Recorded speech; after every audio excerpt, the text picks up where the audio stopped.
Hi friends, welcome back to my channel. हमारी जो चालू आपी हैं वो बहुत चालू हैं और वो कैसे चालू हैं, वो ऐसी ऐसी बातें बोल जाती हैं जिनका बातों का मतलब भी होता है और फिर ये भी हो जाता है कि वो तो ऐसे ही बोल दिया था। और वो क्या बात है वो हम आपको आगे बताएंगे। आइए नज़र डालते हैं कुछ और बातों पर। आपने नोटिस किया होगा कि इनकी अम्मी बैठकर इनका व्लॉग दिखा रही थी इनके पापा को। अपने व्लॉग में ऐसी ऐसी हरकतें जानबूझकर करती हैं और उसको जब एडिटिंग, इनकी लैंग्वेज बोलो तो एडिटिंग में ऐड नहीं करती हैं, उसको कट नहीं करती हैं कि जो चीज़ें हैं जो नहीं देखनी चाहिए। जैसे कि इनको बहुत अच्छी तरीके से पता है कि जो इनके कज़न ब्रदर है, सिस्टर है, वो सब इनके व्लॉग्स देखते हैं, इनके रिश्तेदार इनके व्लॉग्स देखते हैं। और भी ऐसे बच्चे हैं जो छोटी छोटी सी बच्ची, अभी आपने रिसेंट व्लॉग में एक देखा था, एक बच्ची आई थी अपना बर्थडे इनके साथ सेलिब्रेट करी थी। तो इस एज की जो बच्चियाँ हैं वो इनको बहुत एडमायर करती हैं, मानती हैं। तो ये इस तरह की ऐसी ऐसी चीज़ें करती हैं, ऐसी हरकतें करती हैं। तो ये सोच कर देखिए कि उन बच्चियों पर, उस आने वाली जनरेशन पर या यंग जनरेशन पर ये क्या असर डालती हैं। जैसे कि वही वाली बात हो गई, चलो अब ये रूम डेकोरेट कर रहे थे, वो डेफिनेटली वो किसी होटल वाले का आइडिया नहीं था, क्योंकि वो इतना इस तरह का लो लेवल वाला आइडिया इन्हीं का ही हो सकता है। फनी भाई ने अपनी बीवी को खुश करने के लिए उन्होंने कह दिया होगा, जो वहाँ के बॉय होते हैं, कि रूम डेकोरेट कर देना जिससे कि मेरी बीवी खुश हो जाए। और उन्होंने भी क्या किया, जो डेकोरेट कर देते हैं टावल से, जो डिज़ाइन बनाकर रख देते हैं, जो डक बनाकर रख देते हैं, इस तरह से हंस का जोड़ा बनाकर रख देते हैं, वो तो होटल वालों का ही होता है। लेकिन उसके ऊपर बच्चों वाली हरकतें, जब क्या है ना, वो व्लॉग देखते होंगे, डेफिनेटली हो सकता है वो उनको व्लॉग के थ्रू जानते होंगे इनको क्या पसंद है। तो उन्होंने उसी तरह का वो बनाकर वहाँ पे बलून फुलाकर रख दिया और बस इसी चीज़ से वो खुश हो गए।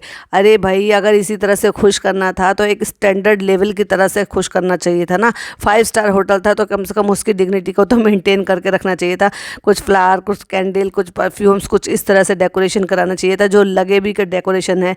तो ऐसी ऐसी चीज़ें ये कर जाती हैं जो कि अब रूम सजाना, उसमें बलून लगाना, अब बलून तो उन्होंने अपने तरीके से लगा दिया, लेकिन ये सब चीज़ें जो हैं मुझे ऐसा लगता है जो मेरे अकॉर्डिंग वो ठीक नहीं है। कि भाई बच्चे हैं या इनके कज़न हैं, इनके पापा बहुत ही ध्यान से इनके सारे व्लॉग्स को देखते हैं, तो ये कैसे मतलब उनको फेस करती होंगी इन सारी चीज़ों के बाद, कुछ कुछ चीज़ें अपनी इसमें छोड़ देती हैं या इस तरह की हरकतें करती हैं। थक थक के बोल बोल के कह रही हैं, फ्रेंड्स मुझे भी तो फनी भाई बोलते हैं फीवर है। अरे भाई, जब नहीं बोला जा रहा था और इतनी कंडीशन ख़राब है तो किसी ने कहा थोड़ी ना है, कोई वसीयत थोड़ी ना करके गया कि व्लॉग नहीं बनाएंगे तो ऐसा हो जाएगा या वैसा हो जाएगा।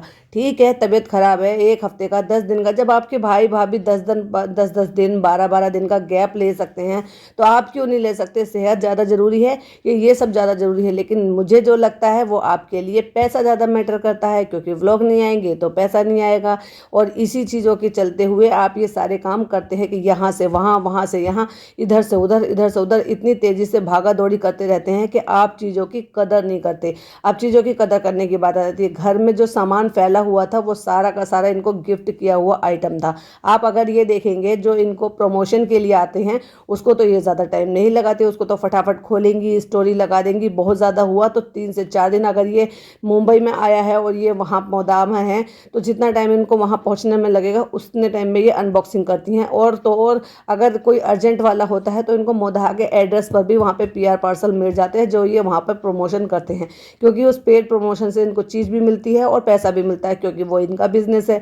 लेकिन जो लोग प्यार से, मेहनत से अपने पैसे अर्न करके जो इनके लिए सामान खरीदते हैं, प्यार में भेजते हैं, उसकी ये कदर ही नहीं करते। कैसे लोग हैं, कहाँ से आते हैं ऐसे लोग जो इनके लिए मरे जाते हैं और अपने पैसों को बर्बाद करते हैं और इनके लिए अपनी भावनाओं को भी ख़राब करते हैं। अब वो देखो, जो रिसेंट स्टोरी इन्होंने लगाई है वो इनको एक जोड़ा था बहुत ही अच्छा, जो इनकी शादी के टाइम पर किसी ने भेजा था, जिसको अब एनिवर्सरी का टाइम आ गया, इनके 1 साल हो गया और अब जाकर इन्होंने खोला है। हमने किसी की स्टोरी देखी थी, उन्होंने एक स्टोरी लगाई हुई थी कि इन्होंने जो है, मैंने इनको शादी के टाइम पर गिफ्ट भेजा था, वो उन्होंने आज तक खोलकर नहीं देखा, क्योंकि वो सब इंतज़ार में रहते हैं एटलीस्ट व्लॉग में ही सही वो उस चीज़ को मेंशन करके और दिखा दें, जो कि इनका फ़र्ज़ भी है। जिससे वो कमा नहीं रहे लेकिन इनको फ्री का गिफ्ट मिला है, तो इतना हक तो बनता ही है ना कि व्लॉग में या स्टोरी में वो ये बोल दे कि ये हमें कहीं से गिफ्ट मिला है। तो डेफिनेटली उन्होंने अपना वो गिफ्ट नहीं देखा होगा, तो उन्होंने एक स्टोरी लगाई थी कि मैं अब एनिवर्सरी के लिए ये गिफ्ट भेज रही हूँ, पता नहीं इसको भी वो खोलेंगे या नहीं खोलेंगे। पैसा कमाने की होड़ में ये इतना भागा दौड़ी करती रहती है, यहाँ से वहाँ, वहाँ से यहाँ, मोदाहा टू मुंबई, मुंबई टू मोदाहा। तो कुछ पार्सल यहाँ पड़े रहते हैं, महीनों महीनों, सालों सालों पड़े रहते हैं।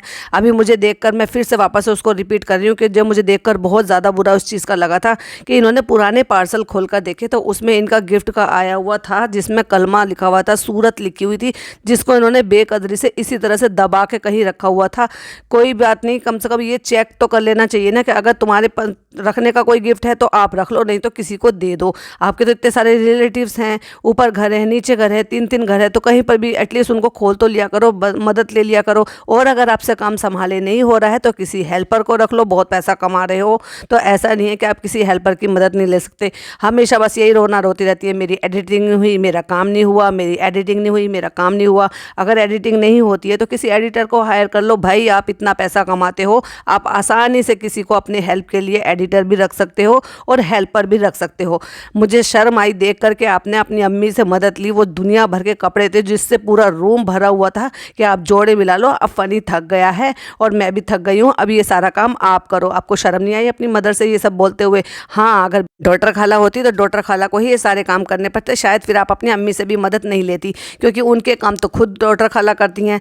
तो कहने का मतलब ये है कि इतना फैलाते ही क्यों हो। वो जो सूटों का जो पूरा गट्ठर था, जो पूरा का पूरा जमा हुआ था, वो पूरा पहाड़ लग रहा था कपड़ों का, वो एक दिन का नहीं था और एक दिन का ही आया हुआ नहीं था। वो कम से कम 2 से 3 साल पुराने थे, जो कि अब आपको आएंगे भी नहीं। कुछ कपड़े तो टैग वाले थे जिनके आपने टैग भी नहीं तोड़े थे, यानी कि आपको लग रहा होगा कि उस साइज़ के मंगाए थे, अब वो आपको आएंगे नहीं। और कुछ कपड़े पहन पहन के, क्योंकि आप रिपीट नहीं करती हो, धोते भी नहीं हो, बस उनको उठाया और सुकोड़ कर उनको अलमारी में ठूस दिया। और अब जब आप अलमारी खोलती हो तो धड़ाम से वो सारे गिर जाते हैं और एक भी चीज़ की कदर नहीं रहती। ना तो आपको जूतियों की जोड़े की कदर रहती है, ना ही आपके सूट की कदर रहती है कि मैचिंग उसका दुपट्टा है या मैचिंग उसकी शलवार या बॉटम उसकी कहाँ है। जूती की जोड़े से याद आया, हमें याद है कि आप ये जो बार बार बोलते, एक बार नहीं, कम से कम आपने एक ही व्लॉग में 3 बार बोला है। और ये क्यों बोला है ये भी हमें बहुत अच्छी तरीके से पता है।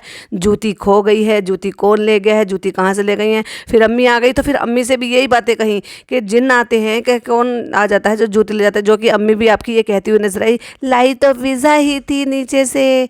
तो मतलब क्या कहने का मतलब है कि आप ये किसको कर रहे हैं? चोरी की अभी रिसेंटली व्लॉग्स वीडियो किसी ने डाली थी, वो सब हमें पता है कि ये आप किसको शेड करने की कोशिश कर रही हैं, क्योंकि बाहर से तो बस मोदाहा से ही लोग आपके घर में आते हैं, जो कि आप अपने अम्मी से कहती हुई नजर आई कि आप इनके पैर मिलाकर रख दो। तो ये कोई एहसान थोड़ी ना है उनके ऊपर, ये आपका खुद का काम है। हेल्पर रख लो आपकी साफ़ सफाई इन सब चीज़ों को मैनेज करने के लिए, या आप ये सारे काम बेचारे उनसे करवाते हैं, वो भी कब तक करेगा? आखिरकार वो जब आप बीमार थी तो वो भी तो बीमार था ना, लेकिन फिर भी लगातार वो आपके साथ काम कर रहा था, और करेगा भी क्यों नहीं भाई। वो लाइफ उसी ने तो चुनी है, उसी ने तो अपने पेरेंट्स को छोड़कर आपके पीछे पीछे यहाँ पर आ गया है। तो जिस लाइफ को उसने चुना है तो उस लाइफ को अब उसको झेलना भी पड़ेगा। लाइफ से याद आया, आपकी मदर हैं, लेकिन फनी की मदर नहीं है। हमने आपकी एक स्टोरी देखी थी, उसमें लिखा था, अम्मी का चेहरा देखकर ज़िंदगी की सारी थकान उतर जाती है, ऐसा लगता है जैसे सब ठीक है, सब बेहतरीन है। कितना सुकून होता है माँ की गुर्बत में। अल्लाह पाक सबके वालिदैन को अच्छी सेहत और तंदुरुस्ती दे। अच्छा, अपनी माँ के लिए तो बहुत सब चीज़ें, बहुत सारी चीज़ें। कभी ये भी सोच लिया करो कि जो फ़नी है उसके भी वालिदैन हैं इस उम्र में, जिसमें आप उनको अकेला छोड़कर आ गई हैं, और वो भी जब आप तो पूरी फैमिली के पूरे कुनबे के बीच में रहती हैं, और वो तो बेचारे अकेले रहते हैं।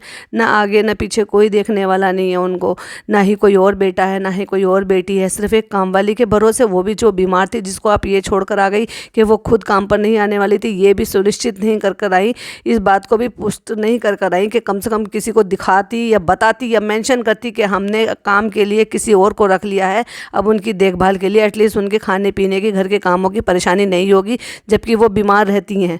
वेरी गुड, इसी को तो दोगलापन कहते हैं। और इसलिए मैं कहती हूँ आप लोग सारे के सारे दोगले हो। गलती आपकी नहीं है, गलती उस लड़के की है जो अपने माँ बाप को छोड़कर आया है एक लड़की के लिए। मतलब उसको इतना नहीं दिखाई देता कि जब वो सारी ज़िंदगी जिस माँ बाप ने जो कुछ किया, ठीक है, बहुत सारे लोग मुझे कमेंट करते कहते हैं जब वो बाहर जॉब करता था तब भी तो वो अकेला रहता था ना, तब वो अकेला रहता था, तब माँ बाप को एक पढ़ने के लिए बच्चा जाता है या जॉब के लिए बच्चा जाता है तब एक तसल्ली रहती है, फिर ये रहता है कि एक दिन लौट कर आएगा, फिर उसकी शादी होगी, उसकी फैमिली होगी, फैमिली आगे बढ़ेगी और उस फैमिली के साथ वो अपनी आगे की ज़िंदगी जिएंगे।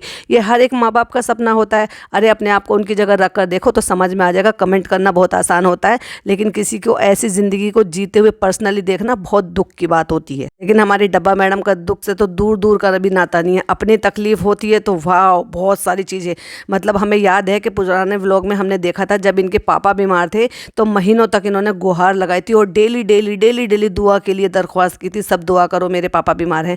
लेकिन जब वो पिज़्ज़ा और पेहान के दादा एक्सपायर हुए तब एक बार भी ना स्टोरी लगाई, ना किसी से दुआओं की दरख्वास्त की, ना किसी से कलमा पढ़ने की गुजारिश की कि उनके लिए कलमा बख्श दो। ऐसे ही इनका भाई है, जब वो जो दोस्त था उसको पैसे की फ़ंड की ज़रूरत थी तो फटाफट से एक स्टोरी स्टेटस लगा दिया, लेकिन जब वो अल्लाह को प्यारा हो गया और जब उसके लिए दुआओं की दरख्वास्त करनी थी तब एक बार भी ना स्टोरी लगाई, ना किसी से दुआओं के लिए बोला, ना किसी ने ये बोला कि एक कलमा पढ़कर उसके लिए बख्श दो ताकि उन लोगों को सवाब मिल जाता। तो आप लोगों की इतनी सारी जनता है, आपके कहने से क्या कोई कलमा नहीं बख्शेगा? किसी को कहने के लिए कितना बड़ा सवाब है। अगर किसी को आपके 30 लाख लोग देख रहे हैं और 30 लाख कलमा एक जना एक कलमा पढ़े तो 30 लाख कलमे पहुँचेंगे उनको। और ऐसा तो नहीं है कि एक फैमिली में एक ही बंदा होता है, पूरी पूरी फैमिली आपकी व्लॉग देखती है, तो सोचिए कितने कलमे उन लोगों को नसीब होते। पर आप लोग ऐसे है ही नहीं, आप लोग सिर्फ अपना अपना चाहते हो। यही वजह है कि हम जैसे लोग आप लोगों की इस दखियानों की फेकनेस को दिखाकर रिएक्शन चैनल बनाकर आपके लिए रिएक्शन देते हैं। तो ये था मेरा एक आज का रिएक्शन जो बहुत ही ज़्यादा इस टाइम मुझे बुरा लग रहा है, तो इसलिए मैं अब आगे और ज़्यादा कुछ नहीं कहना चाहूँगी। वीडियो पसंद आए तो लाइक शेयर कीजिएगा, चैनल पर पहली बार आए तो सब्सक्राइब कीजिएगा। मिलती हूँ एक और वीडियो के साथ। टिल देन बाय बाय, अल्लाह हाफिज़, टेक केयर।